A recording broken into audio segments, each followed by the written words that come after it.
घर जपलेलं झाड, फांदी फांदी जीवा पाड, भावबंध मायारीत त्याच्या मनाची कवाड.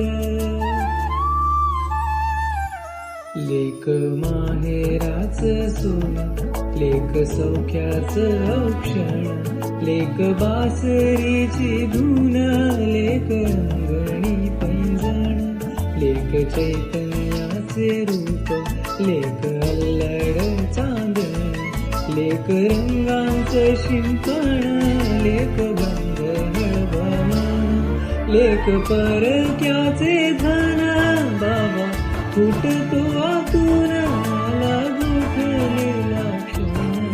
शुभमंगल कन्यादान, कन्यादान.